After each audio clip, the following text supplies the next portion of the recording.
완전히 달라질 겁니다.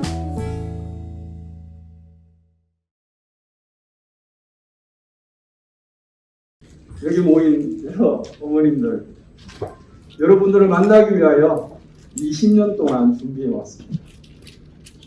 오늘 오신 분들은 개 타신 겁니다. 아주 유익한 시간이 될 거라고 확신하고 돌아가실 때는 나도 내 인생을 살아야 되겠구나 이런 생각을 하시면서 돌아가실 수 있을 겁니다.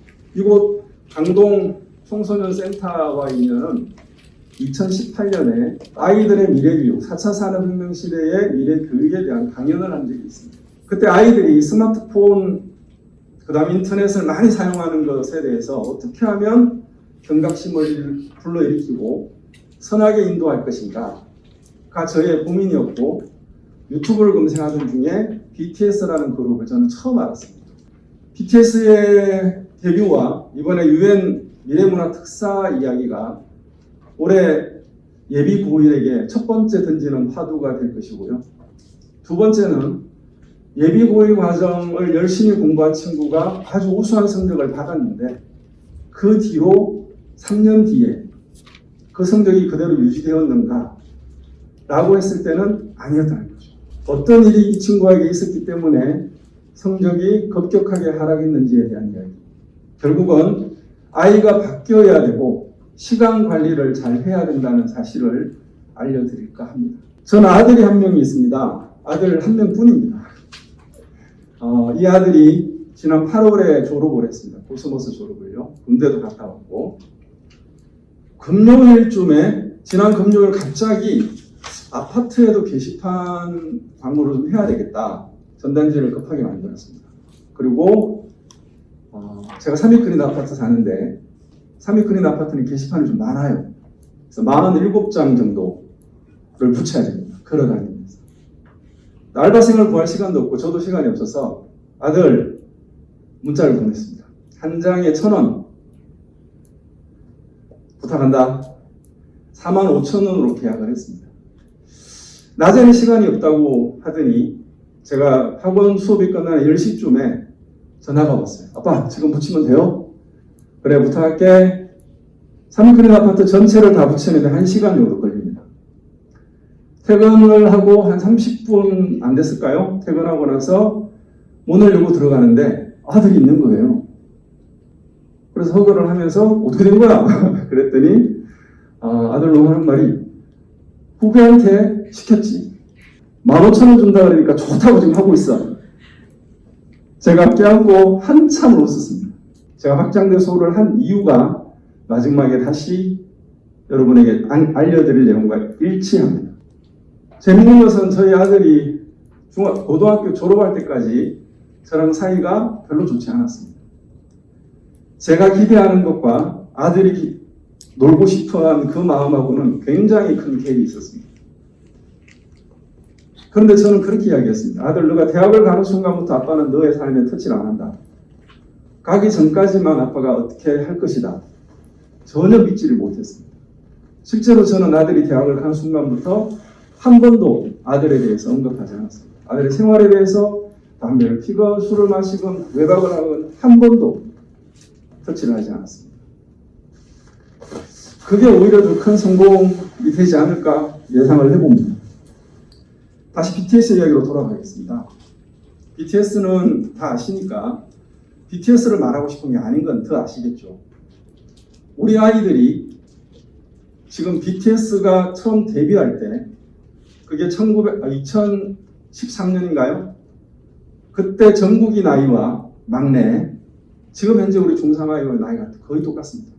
그래서 제가 생각을 해봤죠. 야, 올해 20주년인데 저희가 예비 고1 프로그램을 진행한 지 올해가 20년째입니다. 20주년인데 이 아이들한테는 올해는 뭔가 새로운 도전을 해보고 싶다. 그래서 그러면 BTS의 데뷔일에 맞춰서 우리 아이들의 인생의 데뷔를 내년 3월 2일로 정하자. 그래서 아이들을 그렇게 한번 이끌어보자 라는 결론을 내렸습니다. 네, 웰컴 제너레이션이라는 말을 처음 유엔 연설을 보면서 저는 정말 놀랐습니다. 야, 저런 표현도 할 수 있구나. 잃어버린 세대가 아니라 웰컴 제너레이션으로 규명하고 우리 아이들한테 이런 부분을 도전을 해야 되겠구나라는 생각을 저도 하게 되었습니다. 현재 중3 학생들이 대학을 가는 방법에 대해서 잠깐 말씀을 드릴 텐데요. 오늘 오신 분들이 대부분 초보 입시맘이라고 생각을 합니다. 왜냐하면 큰아이를 키워서 대학을 보낸 분도 계시고 고등학생 자녀가 있을 수도 있겠지만 현재 대학 입시가 이전 대학 입시와는 완전히 달라지고 있습니다. 그러니까 또 새로 공부하셔야 돼요. 조금 쉽게 우리가 대학 가는 방법이 어떤 건지만 먼저 알고 계시면 전체적인 흐름을 파악하실 수 있습니다. 일단 대학을 가기 위해서는 지원을 해야 되죠. 교육부를 중심으로 대교육이 어떻게 학생들을 선발하느냐 모집 기준이 정해져 있습니다. 4+2 체계라고 합니다. 여기서 4는 수시에서 모집하는 방법이 4가지입니다. 학생부, 교과, 종합, 논술, 실기. 그 다음에 2는 정시에서 모집하는 방법이 2가지입니다. 실기와 수능. 자, 그렇다면 우리는 실기, 예체능 계열로 준비하는 친구들은 제일 중요합니다. 논술, 내신 성적을 망친 친구들한테 마지막 도전의 기회가 되기도 합니다. 하지만 우리는 현재 아직 고등학교 입학 전에 예비 고1, 중3입니다. 그러니까 저 3번째, 4번째는 오늘 다루지 않을 겁니다. 우리는 학생부로 대학을 갈 것이고 그게 만약에 좀 아쉬우면 수능으로 대학을 갈 것입니다. 그것을 목표로 잡으셔야 돼요. 그리고 가장 그러면 대학을 잘 가는 방법은 뭐냐? 바로 학생부 위주로 대학을 가는 것이 가장 좋은 대학을 합격하는 겁니다. 자, 수시 모집은 총 6번의 기회가 주어지는데 이 6번의 기회를 다 불합격을 한다면 수능 시험 이후에 정시 모집으로 3번의 기회를 더 부여받습니다. 만약에 6장의 카드 중에 1장이라도 합격을 하면 내가 수능 만점 받아도 정시에 지원할 수가 없습니다. 그래서 수시 지원할 때는 어떤 일이 생길까요? 정시로 갈 수 있는 대학보다는 조금 더 높은 대학을 쓰겠죠. 그렇지 않습니까? 내가 고3 때 모의고사를 여러 번 보는데 내가 이 성적이면 수능 성적이 이대로 나왔을 때 내가 만약에 서강대를 갈 수 있다. 그렇다면 수시 모집에서 서강대를 쓰는 거는 좀 아깝잖아요. 그러니까 높게 쓰는 거죠. 그래서 수시로 대학 가는 것이 가장 좋은 선택이고 가장 좋은 결과가 나올 수가 있다는 겁니다. 모든 학생한테 적용되는 건 아니지만 대부분의 상위권, 서울에 있는 15개 이상의 대학을 가고 싶다면 수시를 준비하시는 것이 맞습니다. 추가 모집 이야기를 오늘 할까 말까 굉장히 고민을 했는데 그래도 이제 입시를 처음 배우는 입장이면 한번 알아두는 것도 괜찮을 것 같아서 한번 훑고 넘어가겠습니다. 정시까지 불합격한 아이들이 나오겠죠. 9장의 카드를 다 불합격 통지서를 받았습니다. 굉장히 우울하겠죠. 이 친구들에게 한 번의 기회를 더 줍니다. 그래서 사실 이게 별로 관심이 있는 부분이 아니었어요. 2월 말에 일주일 동안 급하게 대학들이 충원을 하는 그런 모집, 그러니까 정식 모집 기간에 들어가 있어요. 개인 모집 전형 기간 안에. 그런데 작년에 이 추가 모집 이야기가 엄청나게 폭발적인 이슈를 만들어냈습니다. 아마 앞으로도 추가 모집의 인원이 굉장히 많아질 것 같습니다.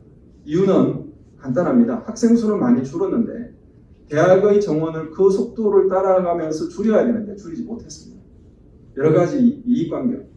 그러니까 앞으로 수시와 정시에서 불합격한 아이들한테 추가 모집의 기회가 훨씬 더 많이 주어지겠지만 예비고1 입장에서 추가 모집을 고민하면서 공부하면 그건 안 되는 거죠. 지원 자격에 관한 이야기를 짧게 말씀을 드릴 텐데요.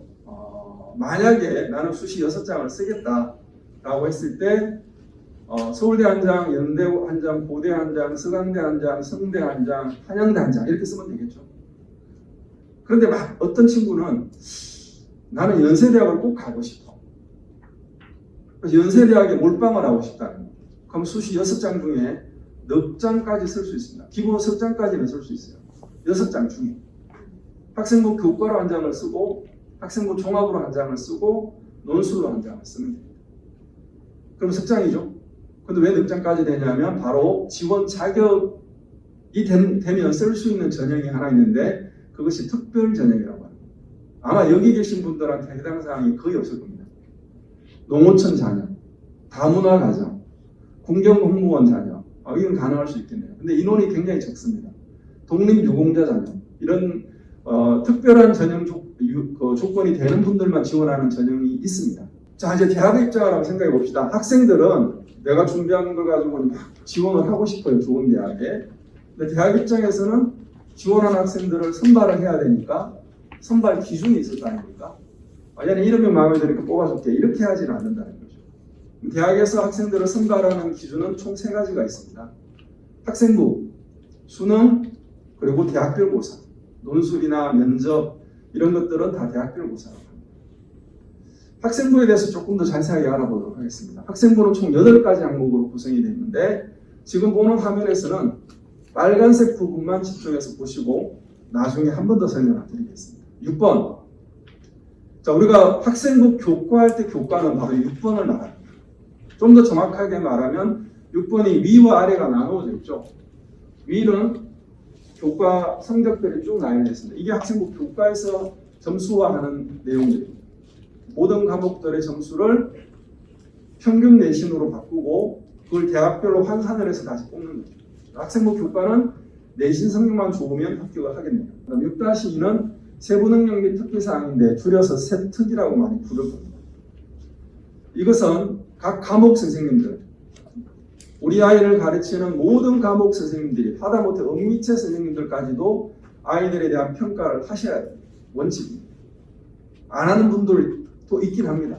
근데 요즘에는 많이 상향 평준화가 됐기 때문에 수학 선생님이 친구의 길동에 대해서 막 언급을 하죠. 그러면 대학 입장에서는 학생부를 볼 때 가르친 선생님들이 평가를 했으니까 중요하게 생각을 하겠죠. 그래서 이것은 과목 선생님들의 추천서라고 보시면 됩니다. 그리고 8번이 행동 특성 및 종합 의견. 1년을 가르친, 1년을 보살피고 지도한 담임 선생님의 평가 내용입니다. 그러니까 대학에서는 이 내용을 담임 선생님의 추천서라고 보실 수 있는 겁니다. 6번 교과를 제외하는 나머지 7개 항목은 다 비교과라고 보시면 됩니다. 여기서 우리가 손댈 수 없는 게 1번이고 4번입니다. 일반고 기준으로 4번은 큰 의미가 없습니다. 자격증이니까요. 나머지를 가지고 비교과, 즉 학생부 종합에서는 이 비교과를 굉장히 많이 활용할 것이다. 다음은 수능 성적표입니다. 여기서 2가지 특징을 나눌 텐데요. 첫 번째가 한국사, 영어, 제2외국어입니다. 이 과목들은 절대평가라고 해서 몇 점 이상이면 1등급, 또 몇 점 이상이면 2등급, 이렇게 우리가 중학교 때 하던 그 성취도와 같은 역할을 합니다. 그러니까 상대적으로는 약간 중요도가 떨어지겠죠. 한국사 같은 경우는 50점 만점에 40점까지가 1등급입니다. 35점까지가 2등급이고 30점까지가 3등급인데 인문계열 기준으로 3등급까지는 올 만점입니다. 모든 대학, 서울대도처럼. 자연계 기준으로는 25점, 반타작만 해도 만점입니다. 그러니까 한국사는 큰 의미가 없어 보입니다. 그런데 놀라운 것은 수능 나머지 과목을 다 1, 2등급 받는 아이가 한국사가 6등급, 7등급이 나오면 어떨까요? 감점이 심해지는 거죠. 그런 아이들이 실제로 있습니다. 저는 매년 봅니다. 한국사는 한 번만 정리하면 점수가 떨어질 일도 별로 없습니다. 계속 시험을 보니까 모의고사 때마다 필요합니다. 지금 예비 9월 기간에 한국사를 한번 정리하는 것은 굉장히 중요하다. 영어는 더 말할 것도 없죠. 특히 영어가 1등급이 등급 이야기를 조금 이따 할 텐데요. 10% 넘어가기도 하고 막 그랬습니다. 근데 지금 많이 어려워졌습니다. 4% 안팎으로 최종 현재 9월 모의고사 한국사가 한 5%, 영어가 1등급이 한 5%, 일반적인 상대평가 1등급과 비슷해졌습니다.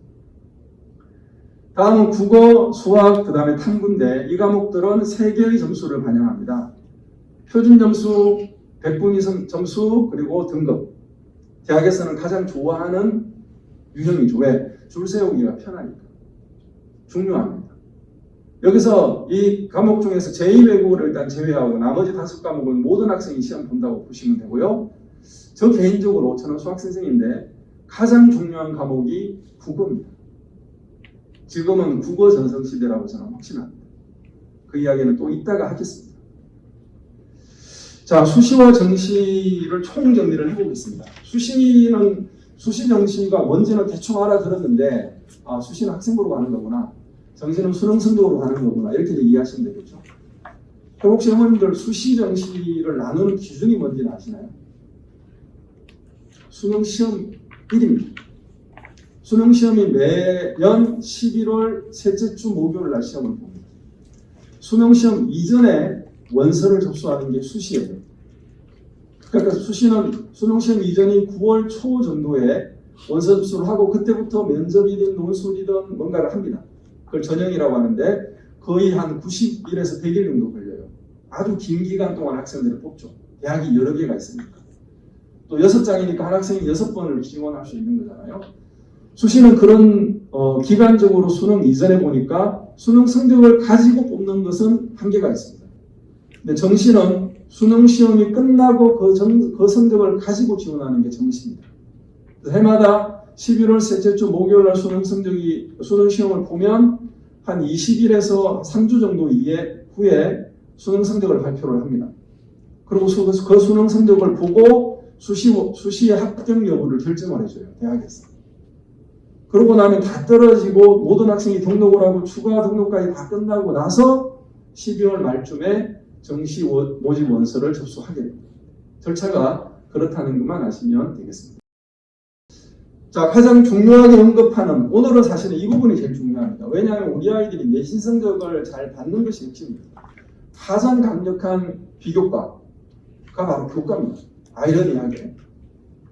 그래서 그 교과에 대한 이야기를 좀 할 겁니다. 등급 기준을 말씀을 드리겠습니다. 4%, 100명을 기준으로 말씀드리겠습니다. 4등까지 1, 2, 3, 4등은 1등급, 5등, 6등, 7등, 8등, 9등, 10등, 11등까지가 2등급, 그 다음 23등까지가 3등급, 40등까지가 4등급입니다. 40%. 그 밑으로는 생각하시면 안 됩니다. 23% 이내를 생각하셔야 돼요. 23%면 한 반에 20명이면 4명입니다. 한 반에 30명이면 6명. 6.9명 아닙니까? 6.9에서 점은 버립니다. 내신은 위로 붙여서 등급을 매깁니다. 자, 그러면 우리 학생들이 이 등급하고 중학교 때 우리 올해이 많으시죠? 비교해 보겠습니다. 자, 잘 안 보이시니까 제가 읽어드릴게요. 강릉중학교, 강일중학교, 고덕중학교, 명일중학교. 4개 학교씩 그룹핑을 했습니다. 그냥 차례대로. 올해 1학기 3학년들 시험 성적에 대한 평균 이야기입니다. 숫자가 크죠? A 등급을 받은, 성취도 A를 받은 학생들 국영수 기준으로 보니까 40, 강명, 강일은 다 40 이상입니다. 그죠? 그 다음에 고덕, 명일은 30 이상. 그러면 앞에서 봤던 상대평가 기준으로 보면 어떠나요? 다 3등급, 4등급이죠. 다음 학교들도 대동소이합니다. 배재, 성덕 다 마찬가지입니다. 성덕은 국어가 거의 60%. 60%면 4등급 끝자락입니다. 아니죠. 5등급 끝자락이죠. 네. 다음에 신암, 천호, 한영. 한영은 국어가 62%가 A입니다. 62%면 상대평가 기준으로 말하면 중학교 때 국어 A를 받은 아이가 그 성적 그대로 고등학교로 그냥 단순 계산을 하면 1등급부터 6등급까지가 쭉 나야 된다. 그러니까 A를 받은 것에 대해서 우리 아이는 공부를 잘한다라고 생각하면 착각일 수도 있다. 중학교 내신 성적 A가 고등학교에 가면 최소 1등급에서 4등급까지 펼쳐진다. 그러면 중학교 A가 고등학교 1등급이 되기 위한 실력을 키워야 되겠죠. 그게 아니면 대학 입시는 점점점 포기가 되기 시작합니다. 앞으로 3년 뒤에 우리 아이들은 내가 선택할 학교가 차고 넘쳐가지고 골라가는 선택을 해야 됩니다. 근데 그렇지가 못하고 인서울이라도 아니면 경기권이라도 수도권이라도 이렇게 되는 경우가 더 허다한 거죠. 왜? 등급표를 보시면 제일 분포가 많은 게 4등급, 5등급, 6등급이죠. 동네에서 굴러다니는 고등학생들 중에 10명 중에 7명 정도는 다 2등급의 아이들입니다. 그렇죠? 우리 아들이, 우리 딸이 1등급, 2등급이 될 수 있도록 고민을 좀 해보셔야 될 것 같습니다. 내신 3년만 가지고 뽑아라라는 게 정부의 지침이었어요. 10% 이상. 그래서 각 대학들이 올해부터 바뀐 전형입니다. 지역균형 선발 전형. 지역균형 선발 전형은 대학에서 고등학생 학교에게 요청을 해요. 야, 니네 학교에서 우리 한 몇 명 추천만 해줘봐. 서울대는 2명까지 추천해주세요. 연세대는 5%까지 추천해주세요. 고려대는 4%까지 추천해주세요. 그럽니다.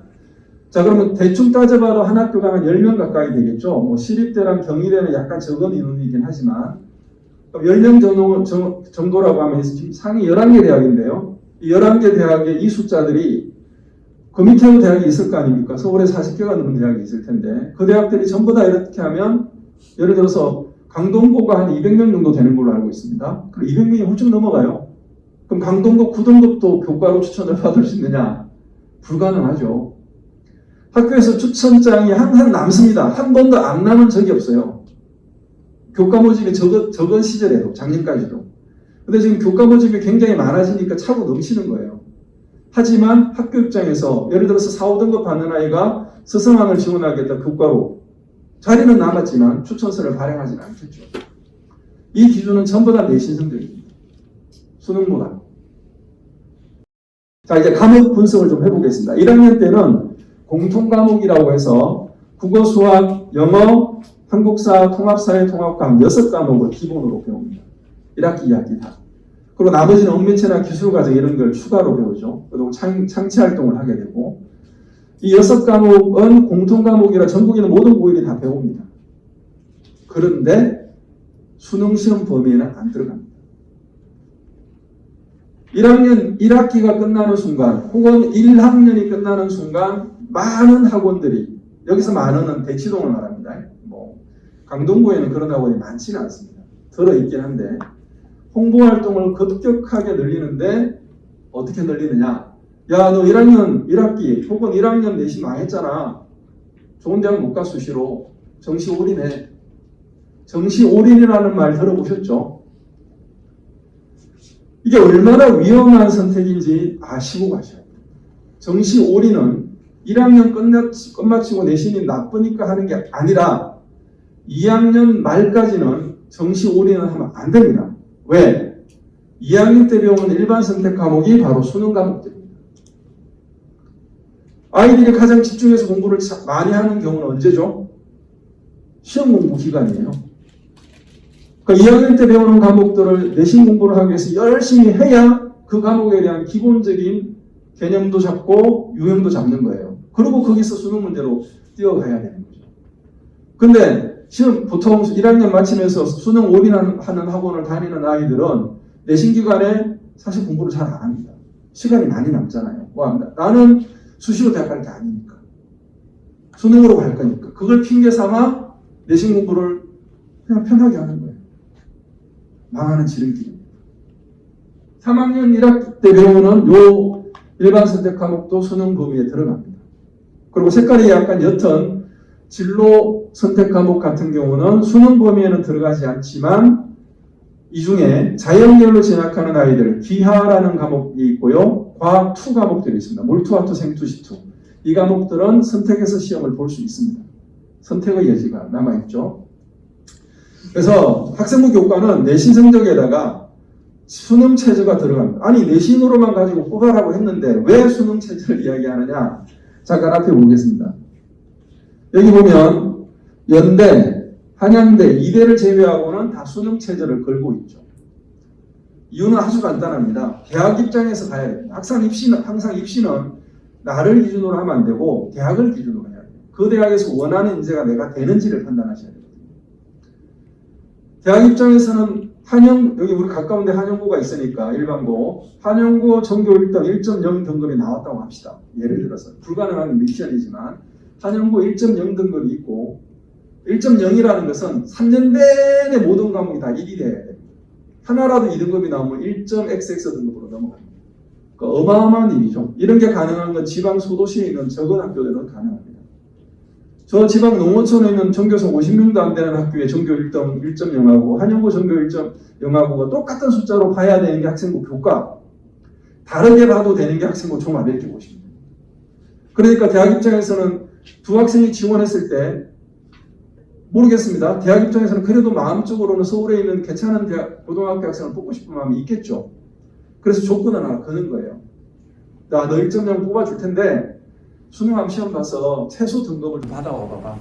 2과목 2등급, 3과목 합의 5등급 이런 식으로. 상위 한 10개 대학, 11개 대학이 가능합니다. 근데 2.9 이런 것도 있을 거 아닙니까? 2.9 이렇게 내려가면 학교 라인이 더 내려갑니다. 어쨌든 2등급대가 되면 상위 서울에 있는 주요 대학 25개 여대까지 포함한 30개 정도 대학에 지원해서 합격을 합니다. 아주 높아진다. 3등급 때부터는 별로 생각하지 않는 게 좋습니다. 가능하면 3등급도 3.0 얼마, 3.1x, 3.2x 이 정도 선에서 커버를 하셔야지 우리 아이들이 서울에 있는 대학들을 지원해 볼 수 있다라고 보시면 됩니다. 그런데 말씀드렸죠. 3등급이 23%까지인데 한 반에 30명이라 하더라도 6등까지입니다. 쉬운 일이 아닙니다. 그 다음에 이 동네 학교 내 학생부는 아닙니다. 굳이 찾아보시지 않으셔도 됩니다. 이 동네 학교 학생부가 아닌 걸 가장 간단하게 알 수 있는 방법은 바로 이 이야기입니다.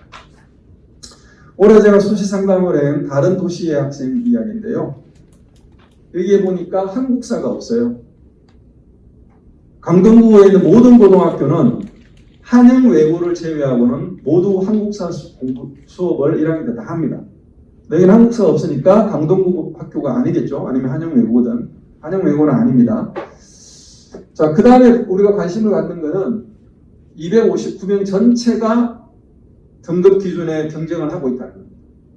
인원수가 많으면 등급 따기가 편하겠죠. 적은 것보다는. 그래서 1학년 내신을 잘 따는 것이 굉장히 중요하다. 그 다음에 2학년 때는 어디가 관심이 가냐면 선택 과목인데요. 조금 허리죠. 과학 과목을 보니까 물리원이 45명 밖에 선택을 안 했어요. 259명이 듣는 과목과 45명이 듣는 과목은 현격하게 등급 따기가 어려워진다는 것을 금방 아실 수 있을 겁니다.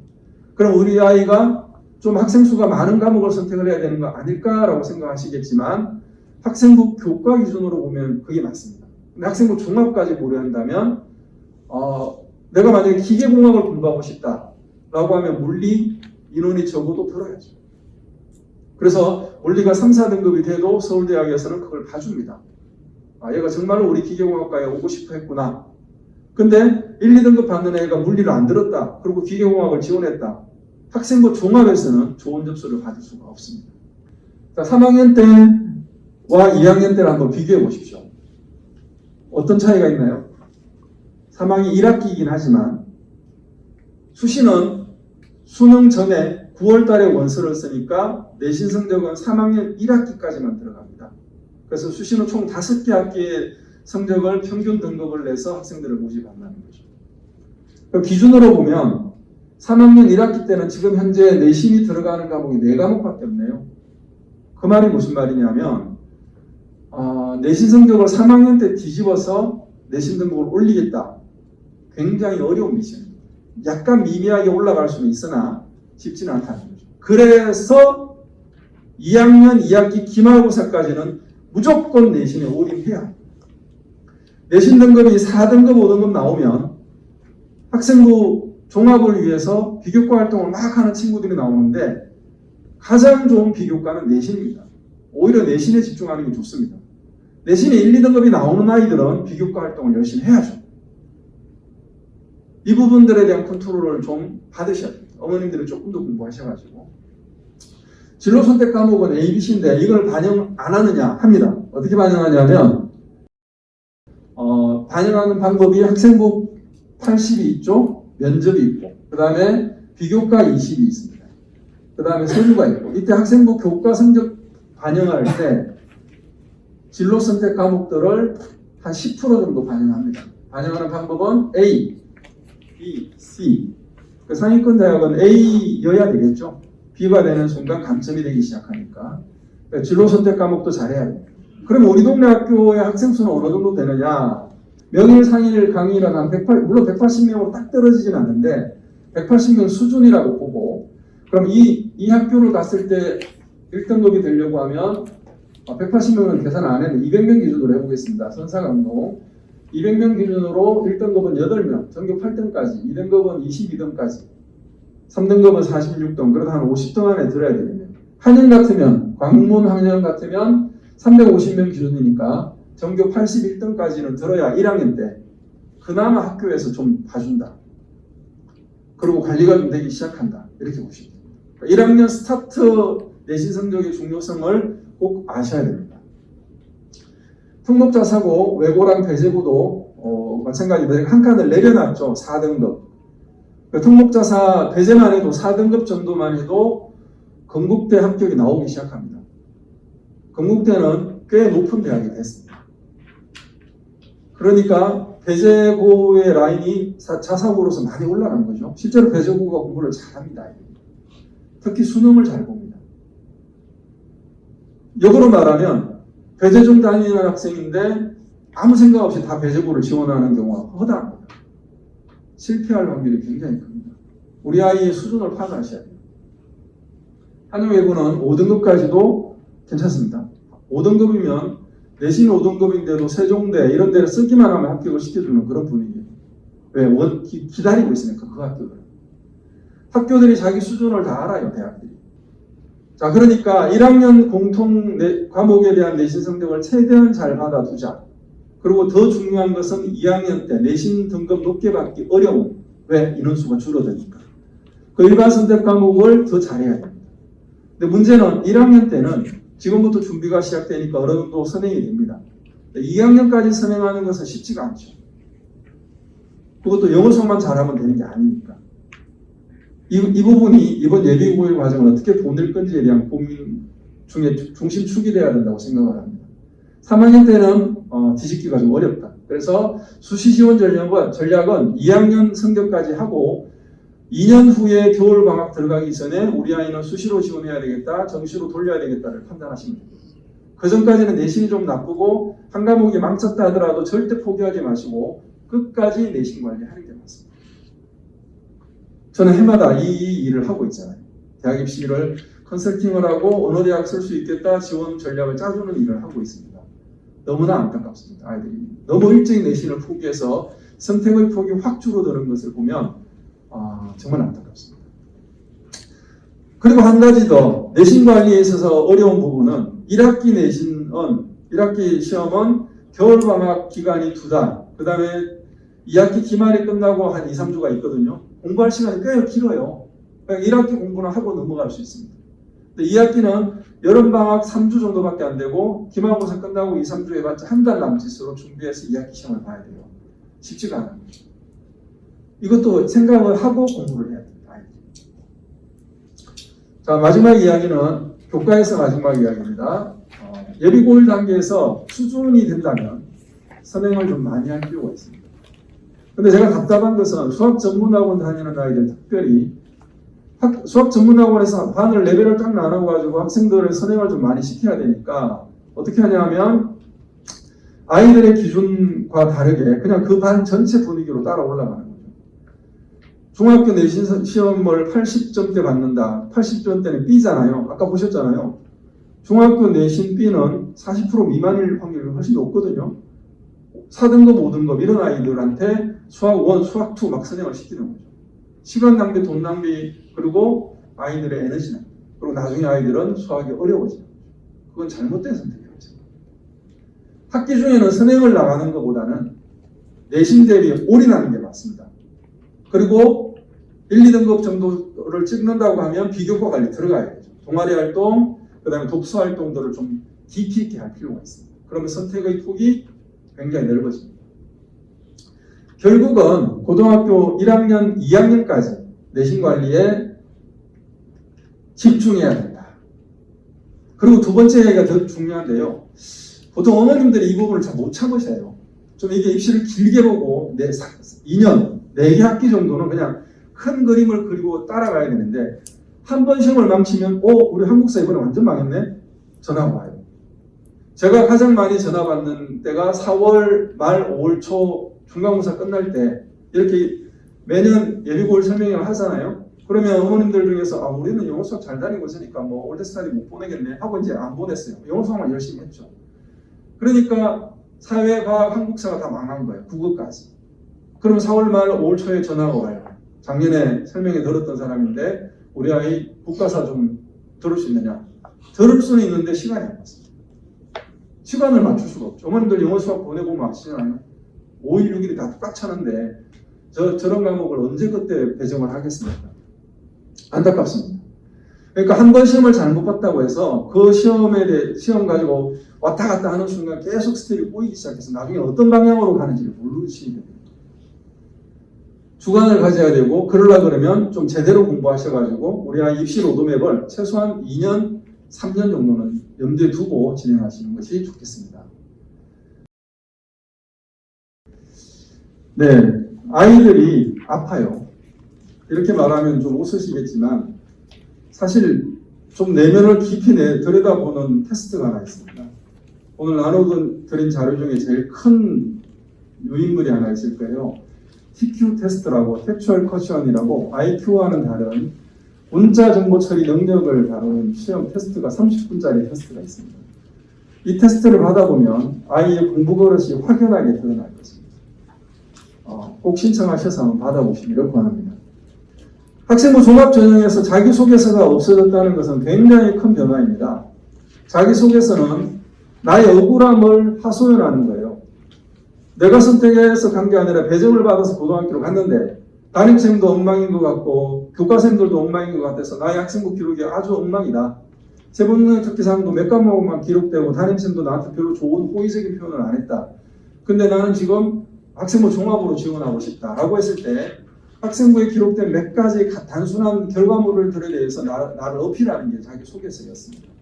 근데 우리 아이 때는 없어졌어요. 순수하게 학생부만 가지고 학생을 뽑습니다. 학생부 종합입니다.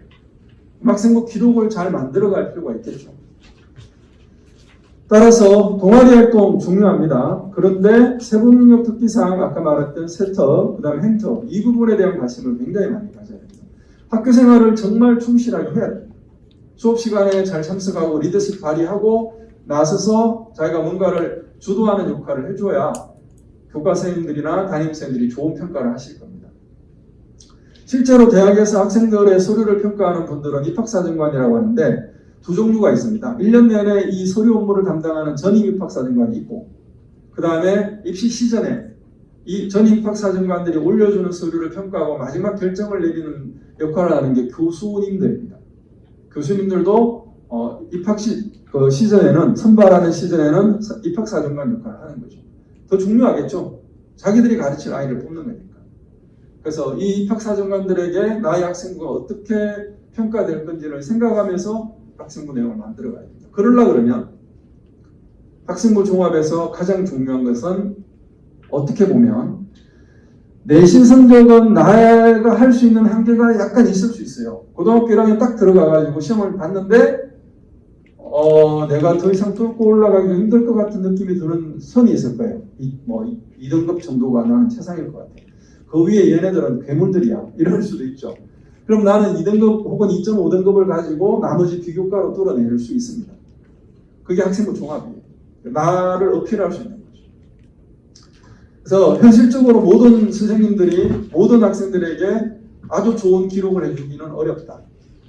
그러면 보통 학기 말이나 학년 말에 세특, 행특을 쓰게 됩니다. 선생님들이.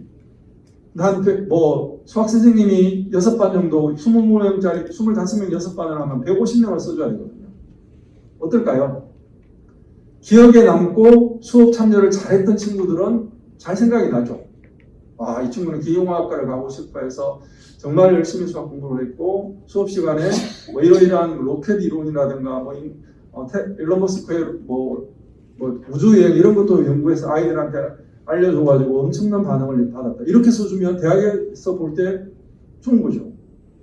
근데 어떤 친구는 생각이 안 나요. 길동이가 3학년 1반인데 얘가 뭐 했지? 이런 생각이 나는 순간 선생님들이 안 써주지는 않습니다. 그러나 다른 친구들과 똑같은 내용을 복붙하는 거예요. 갖다 붙이기. 학생부 종합의 최우선 기준이 되고요. 이 8가지 항목이 다 반영되지는 않습니다. 기록은 하되 수상 경력은 미반영을 합니다. 그러니까 기록은 되는데 대학에서는 대학에 제출이 안 되는 거죠. 그 다음에 자율 동아리. 동아리는 두 개가 있습니다. 정규 동아리가 있고 내가 원해서 만드는 자율 동아리가 있습니다. 자율 동아리는 기록은 하지만 반영되지 않습니다. 그 다음에 개인 봉사. 학교 전체가 하는 봉사는 시간으로 활용을 하지만 개인 봉사는 이제는 반영하지 않는다. 독서 기록 반영하지 않습니다. 그럼 이런 걸 안 해도 되느냐? 그거는 정말 위험한 생각이죠. 기록을 한다는 것은 이 부분이 반영이 안 되더라도 이 기록되는 내용들을 가지고 선생님들이 또 다른 파트에서 평가를 합니다. 진로, 그 다음에 창체 활동이라든가 행동 특성, 담임쌤의 의견이나 세특에서 이런 이야기들을 반영을 하죠. 그러니까 이 항목 전체는 다 열심히 메꾸어 가야 되고 반영하지 않는 경우도 있다는 것만 아시고 오늘은 넘어가시면 되겠습니다. 자, 학생부 종합 전형을 가장 오랫동안 선두에서 진두지휘하는 학교가 서울대학교입니다. 서울대학교 최근 3개년 합격자 9개 학과에 27명 학생부 기록을 발췌한 것과 합격자의 자기소개서를 책자로 만들어서 다 드렸습니다. 댁에 가셔가지고 천천히 한번 시간 날 때 읽어보시면 됩니다. 자기소개서는 없어졌지만 그 자기소개서의 내용이 면접 때 활용이 될 것이고 학생부 기록에서 활용이 될 것입니다. 참고하시면 큰 도움이 될 거라고 생각을 하고요. 그 중에 하나 잠깐 살펴봅니다. 수상기록이 있고 여기가 바로 저거예요. 학생부에 기록되어 있는 내용 중에 일부를 발췌한 겁니다. 얘는 지금 소비자 아동학부를 지원해서 합격한 아이인데 읽어보시면 어머님들이 어떤 느낌이 드냐면 얘는 진짜 소비자 아동학부를 열심히 준비했구나 이런 느낌이 드는 겁니다. 기계공학과 읽어보시면 얘는 정말 기계공학과를 위해서 학생부 기록도 그렇고 선생님들의 평가도 그렇고 활동도 그렇고 열심히 했구나 이런 느낌이 듭니다. 그런 느낌이 들지 않는 아이들도 있습니까? 많습니다. 엄청 많습니다. 학생부를 읽어보면 얘는 뭐지? 이런 생각이 드는 아이들이 많습니다. 왜 그럴까요? 아이들이 꿈이 없는 거죠. 자기 꿈을 정하지 못하니까 그 꿈에 맞는 활동을 못한 거예요. 꿈을 정해야 됩니다. 억지로라도.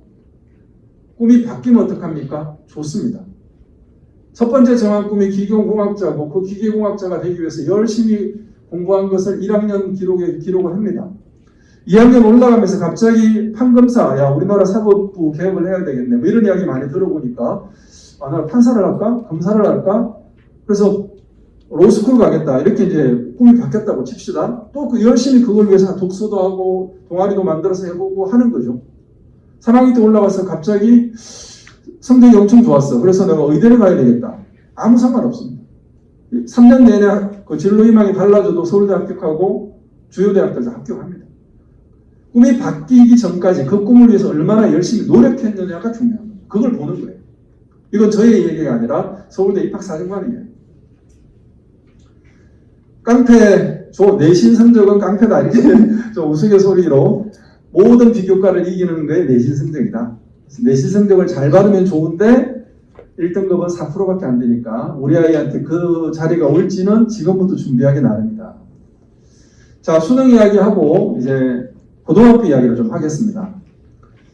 이 파트가 제가 예비고1 올해 20년 차에 기본적인 생각을 변화시켜준 파트입니다.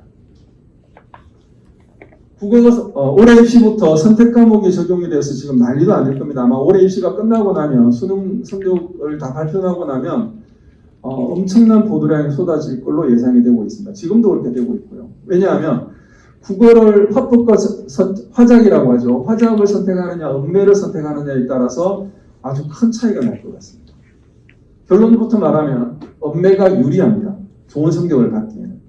그런데 문법이거든요. 음매가. 어렵죠. 공부하기가. 역량이 안 되는 친구들은 못 따라갑니다. 화작은 그냥 우리나라 말을 쭉 읽고 문제 푸는 거니까 쉬워 보이는데 실제로는 시간이 또 부족해요. 지문의 길이가 엄청 깁니다. 수학은 수원 수투 2학기 때 배웁니다. 2학년 1학기 수원, 2학기 수투. 이건 모든 학교가 공통입니다. 그 다음에 3학년 올라가면서 미적분이나 기하나 합통을 배우는데 이 중에 하나를 선택 과목으로 선택해서 시험을 봅니다. 결론 미분과 미적분이 가장 성적 받기가 좋습니다. 미적분을 열심히 한다는 전제하에서. 변환 기준에 대한 설명을 오늘 해봤자 어머님들 이해 잘 못하실 것 같으니까 그냥 편하게 넘어가시면 돼요. 그냥 우리 아이가 자연계면 미적분, 인문계면 합통, 미적분보다는 기하를 좋아하는 아이는 기하를 해도 됩니다. 나머지는 사회탐구 9과목 중에 2과목, 과학탐구 8과목 중에 2과목, 이 8과목 안에 진로 선택이라고 하는 ABC로 평가받는 과학 2과목들이 있습니다. 많은 학생이 선택하지는 않고요. 한국사 반드시 해야 한다. 기하와 과학 과목 2가 진로 선택 과목이라는 겁니다. 자, 이 친구 이야기입니다. 배재중학교 졸업할 때 석차 백분위가 제 기억으로는 20% 30% 사이였던 학생입니다. 예비고일 100일의 기적을 통해서 시간 관리를 철저하게 받았습니다. 3월달 첫 번째 관문에서 5월 1등급을 받았어요. 제가 5월달에 예비고일 출신 엄마, 아빠, 아이 이름 다 앉혀놓고 고3들이 하는 입시 컨설팅을 합니다. 똑같이. 왜냐하면 3월 모의고사가 수능이라고 보고 4월 중간고사가 내신이라고 봤을 때 네가 지원할 수 있는 대학을 알려주는 거죠. 얘는 모든 대학이 다 가능합니다. 의대까지도. 이때까지만 해도 꿈이 의대였습니다. 9월달 모의고사도 나쁘지는 않았습니다. 영어는 2등급이고 나머지는 1등급 계속 유지했죠. 예비고일 기간에 열심히 한 것이 이때까지는 갑니다. 근데 올해 6월에 모의고사를 보고 다시 찾아왔어요. 이 아이 성적이 2년 동안에 왜 이렇게 바뀌었을까요? 이 친구는 제가 가르친 학생들 중에 가장 머리가 좋은 유형 중에 한 명입니다. 근데 이 친구의 가장 큰 단점은, 장점은 머리가 좋은 거. 머리가 좋은 아이들은 시간 관리 잘해주면 성적이 쫙쫙 올라가죠. 단점은 잔머리가 너무 센 거. 엄마 아빠도 이기고 저도 이깁니다. 어느새 핸드폰을 가지고 딴짓을 하고 있어요. 잠깐만 한눈을 팔면. 그러니까 저희 학원을 떠나서 다른 학원을 다니면서 관리하는 사람이 없으니까 성적 관리가 될 수가 없는 거예요. 망가져서 왔죠. 제가 이걸 보고 올해 20주년에 그러면 3월 달에 풀어주지 말자. 저희 올드스타디는 100일이 끝나면 니네 이제 자기가 원래 가고 싶은 학원으로 다 가. 왜냐하면 우리가 관리하는 데 한계가 있으니까. 그런데 이렇게 해서는 안 되겠구나. 차라리 다른 학년의 숫자를 줄이더라도 예비고일을 올해부터는 대학 입시까지 끝까지 책임을 져야 되겠구나. 이런 생각으로 지금 준비했습니다. 굉장히 열심히 준비했습니다. 모든 학부모님들이 항상 동일한 질문을 이 시기에 하죠. 우리 아이 어떤 고등학교 보낼까? 한영 관문은 너무 센 것 같은데 그러면은 우리 그냥 가만히 있으면 선사고 될 것 같은데 이런 고민들이 많으시죠. 이 동네는 강일고를 좋아하는지 모르겠는데 성적상으로는 강일고가 별로거든요. 강동구에서 가장 푸대접 받는 학교가 선사고입니다. 혁신학교. 강명중, 강명초원, 혁신초, 중까지는 그래도 해볼 만하죠. 아이들이 행복하게 다니니까. 근데 대학 입시를 앞두고는 이 행복한 것은 일단 뒷전인 거죠. 일단 대학을 잘 가야 되고. 그럼 저는 항상 똑같은 답을 드려요. 어떤 어머님이 저를 찾아오시더라도 어머님 아이 수준이 어떻게 됩니까? 그게 우선이죠. 내 아이가 어느 정도 수준인지가 우선인 거예요. 내 아이 수준이 높고 엄마가 특별하게 터치 안 해도 공부를 열심히 잘하는 아이다. 쉽게 말해서 자기 주도 학습이 어느 정도 된다. 그러면 상위권 학교로 가는 게 맞습니다. 한영고 좋습니다. 일반 보면. 배재고 최고죠. 그런데 우리 아이는 시켜도 잘 안 하고 조금 전에 그 친구처럼 잔머리가 너무 많아요. 항상 자기가 하고 싶은 것만 해요.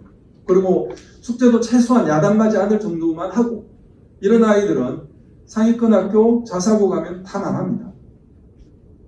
저는 매년 배재고 간다는 아이들 중에 상당수 50% 이상을 말려요. 너 가면 큰일 난다. 그런데도 갑니다. 그리고 후회를 하죠. 전학 갈까 하다가도 그냥 배재고의 그 분위기, 전통에 눌려가지고 그냥 또 주저앉아 있습니다. 그 마지막 부르는 이제 그 친구들한테는 수능인 거죠. 근데 그 선택이 얼마나 우울한지 생각을 해보세요. 어머님들이 매 학기마다 받는 성적표가 5등급, 6등급 이렇게 받는 거죠. 배재고에서 5, 6등급 받는 거는 엄청 못하는 게 아니에요. 그나마 지가 공부하니까 5등급 정도 나오는 거예요. 근데 제대로 공부하는 애들은 배제고 5등급 정도가 수능 성적으로는 2, 3등급까지 올라갑니다. 그게 무서운 거죠, 자사고. 우리 아이가 그 학교를 내 가서 쫓아갈 수 있는지가 중요한 겁니다. 자, 고등학교 학생 수는 아까 이야기했고요. 자, 여기서는 크게 세 가지만 보시면 됩니다. 자료는 다 책에 있으니까. 아직까지 뭐 남녀공학 이런 거 헷갈리시는 분은 없으시겠죠? 자, 이겁니다. 평균 성적과 표준 편차. 우리 동네에서 국어 평균이 가장 높은 학교, 수학 평균이 가장 높은 학교, 영어 평균이 가장 높은 학교는 물론 한영 외고겠지만 사실은 제가 약간 함정을 파놨습니다. 이 평균 성적 높고 낮은 것은 의미가 없습니다. 왜냐, 학교마다 시험이 다 다르니까. 수능처럼 뭐 동일한 과목, 동일한 시험을 본다 그러면 중요하겠죠. 근데 학교마다 난이도가 다 다르고 학기마다 난이도가 다르기 때문에 평균이 높고 낮은 것은 중요하지 않습니다. 뭐가 중요하냐? 바로 표준 편차입니다. 표준 편차 좀 진한 색으로 아마 프린트가 되어 있을 텐데요. 표준 편차가 뭘까요? 표준 편차가 높은 게 좋을까요? 낮은 게 좋을까요? 정답은 아이에 따라 다릅니다. 표준 편차가 낮다는 것은 촘촘하다는 이야기예요. 비슷비슷한 성적대의 아이들이 많이 몰려있다는 이야기죠. 우리 아이가 느슨하고 공부를 제대로 안 한다 그러면 이것 뚫고 올라가기 힘듭니다. 우리 아이가 정말 성실하고 실력이 있다라고 하면 괜찮습니다. 해볼 만합니다. 전체적으로 실력이 올라갈 거니까. 그런데 우리 아이가 좀 느슨하고 지금 중학교까지 공부가 제대로 안 돼 있다. 이러면 오히려 이런 학교를 가는 게 맞습니다. 둔촌, 동부, 선사, 강일. 느슨하죠? 레벨이 완전히 천지 차이입니다. 스펙트럼이 아주 넓습니다. 잘하는 애는 엄청 잘하는데 못하는 애는 바닥을 튑니다. 이런 데 들어가서 치고 올라가기 시작하면 됩니다. 물론 아이가 바뀌어야죠. 우리 아이의 수준이 한영이나 요즘은 광문도 굉장히 세졌거든요. 옛날하고 다릅니다. 지금 재건축이 끝나고 나서 광문에 수준 높은 아이들이 많이 들어오는 것 같아요. 그래서 광문고가 몇 년 전부터 시험이 이 동네에서 제일 어렵습니다. 특히 수학 같은 경우는 수학은 킬러 문제라는 게 있어요. 모의고사에서. 한 10분, 20분 걸려야 푸는 문제들이에요. 실제로. 그런데 그런 문제를 한 서너 문제를 배치를 해요. 중간고사, 기말고사에. 애들이 난리가 나는 거죠. 자, 수학 평균 보면 광문고 어디 있죠? 네. 높게 나오긴 했네요. 이때. 편차도 엄청 큽니다. 잘하는 애들이 많이 있다는 이야기죠. 역시 마찬가지로 명일, 둔촌, 선사 편차가 아주 큽니다. 우리 아이가 지금 준비가 좀 덜 됐다. 근데 이제 공부할 마음을 바꾸고 있다라고 하면 이런 학교를 가는 게 맞습니다. 기분은 처음에 나쁘시겠지만 내신 성적이 좋으면 모든 입시를 다 이길 수 있다고 했잖아요. 선사고 가서 전교 1등하면 그게 한영고에서 어리버리하게 3, 4등급 하는 것보다 훨씬 낫습니다. 두 번째는 이제 학습 분위기인데요. 성취도가 있습니다. 학생부에도. 저기 고등학교에도. 근데 그걸 대학에서는 반영을 안 하죠. 근데 성취도는 90점 A 이게 아니고 그 학교에서 정하기 나름이에요. 그래서 성취도 AB가 많은, 요 AB가 많은 학교는 좀 학교 분위기가, 수업 분위기가 좋지 않을까 예상을 해보는 거죠. 그런 측면에서 성취도를 활용하시면 되고요. 또 이렇게 뒷부분이 많은 아이들은 분위기가 안 좋을 수도 있겠죠. 이 수업 분위기는. 다 마찬가지 이야기입니다. 이거는 수학이고요. 그 다음에 영어도 그렇습니다. 강의고 같은 경우는 영어 수업 시간이 과연 제대로 진행이 될까 궁금합니다. 아이들의 수준을 무시하고 시험을 아주 어렵게 냈거나 아니면 선생님은 평범하게 냈으나 아이들 수준이 아주 낮거나 뭐 둘 중에 하나겠죠. 여기는 지금 제일 못한다는 2등급이 이렇게 높은 거죠. 자, 그리고 마지막 제일 중요하게 생각하는 것은 단위수입니다. 이 부분은 아마 대부분 어머님들이 아직까지는 고민이 없으셨던 부분일 거예요. 단위수가 뭐지? 단위수는 50분짜리 수업을 17번 받는, 즉 한 학기에 1시간이 1단입니다. 아이들 시간표에서 일주일에 4시간이 배치되어 있으면 그 과목은 4단입니다. 단위수가 높을수록 중요하겠죠. 그런데 보니까 국어, 영어, 수학은 모두 4단이네요. 한영 외고를 빼고는. 한영 외고는 왜 단위수가 적냐하면 전공이 있어요. 독일어. 그러면 독일어 전공 7단위를 배워야 돼요. 그러니까 다른 과목에서, 공통 과목에서 단위수를 빼는 거죠. 한영 외고 이야기는 그걸로 대신하고요. 나머지는 다 4단입니다. 선사만 지금 영어 3단위가 있네요. 보이는 영어가 5단이고 어쨌든 다 사단위 수준인데 이거는 국영수는 누구나 중요하게 생각하니까 패스하고 지금 우리가 관심을 갖는 것은 바로 이 빨간색 부분입니다. 4단위가 되는 학교가 있고 3단위가 되는 학교가 있습니다. 자, 우리는 수학이 엄청 중요하죠. 그런데 모든 학교가 한국사, 사회 합치면 몇 단위입니까? 6단위죠. 사회 과목이 6단위예요. 1학년 때부터. 어떻게 보면 이게 더 중요합니다. 이야기는 나중에 저희 학원 프로그램 소개할 때 한 번 더 말씀드리겠습니다. 레버리지라는 이 책은 처음 서두에 롬모라는 저자가 이런 이야기를 합니다. 실존했던 인물인데 가명을 사명해서 봅이라는 인물을 등장시킵니다. 봅은 연봉이 1억 7천을 받는 회사를 다니고 있습니다. 이 친구가 만들어내는 아웃풋은 평균 이상의 수준을 만들어내고 회사에서도 좋게 평가를 하고 있습니다. 그런데 회사 감사팀에서 직원들의 인터넷 기록을 조사해 보니까 이 봅이라는 친구가 매일 출근해서 하는 일이 이베이, 페이스북 등의 인터넷 검색과 SNS 활동을 하는 것이 대부분이었습니다. 일은 언제 하지? 궁금했던 거죠. 그래서 감사팀에서 불렀습니다. 어떻게 된 거냐? 봅이 머뭇거리다가 사실대로 이야기를 합니다. 사실은 내가 만든 게 아니다. 그럼 누가 만들었냐? 중국에 있는 아웃소싱 업체에 맡겼다. 3,500만 원 주고. 1억 7천만 원을 받는 이 친구가 3,500만 원을 중국 업체한테 주고 자기는 1억 3,500만 원을 앉아서 놀면서 받은 거예요. 더 놀라운 것은 이 법은 그 회사에만 근무한 게 아니었어요. 다른 회사의 아웃소싱 일을 맡아주면서 추가로 돈을 받고 있는 프리랜서로 일을 했습니다. 이 친구는 결국은 해고는 됐지만 저자인 롬모에게 주는 이미지가 굉장히 컸습니다. 저희 아들은 45,000원 받고 알바를 하기로 했는데 15,000원 후배에 주고 일을 시켰죠. 자기는 그 시간에 게임하고 3만 원을 벌었습니다. 이런 것들을 레버리지라고 합니다.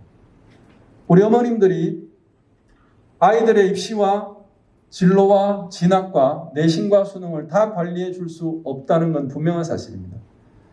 저를 레버리지 하십시오. 입시 전문가를 사시는 겁니다. 올드스터디를 레버리지 하십시오. 그러면 어머님들의 일상이 완전히 달라질 겁니다. 아침에는 밥 먹여서 학교 보내고 나면 영화 보러 가십니다. 영화를 재밌게 보고 나서 친구들과 양평 두물머리 풍경 좋은 맛집에서 점심을 커피로 곁들여서 아주 편안하게 드십니다. 아이들이 언제 오느냐, 밥을 어떻게 챙겨줘야 되느냐, 어떤 학원을 보내야 되느냐 고민할 필요가 전혀 없죠. 왜? 올드스터디에서 다 관리하고 있을 테니까. 저녁에는 아빠가 예매해놓은 보고 싶은 뮤지컬을 보러 예술의 전당으로 고고하시면 됩니다. 밤 10시 넘어서 들어와도 아무 상관없습니다. 왜냐하면 우리 올드스터디 학생들은 집에 가서 자기가 뭘 해야 될지를 알게 될 거니까요. 아이들이 바뀌면 어머님들은 행복한 일상을 돌려받을 수 있습니다. 저는 그렇게 하시기를 바라고요. 하루가 늦어질수록 3월 2일까지 시간은 더 촉박해질 것입니다. 선택하시기를 바랍니다.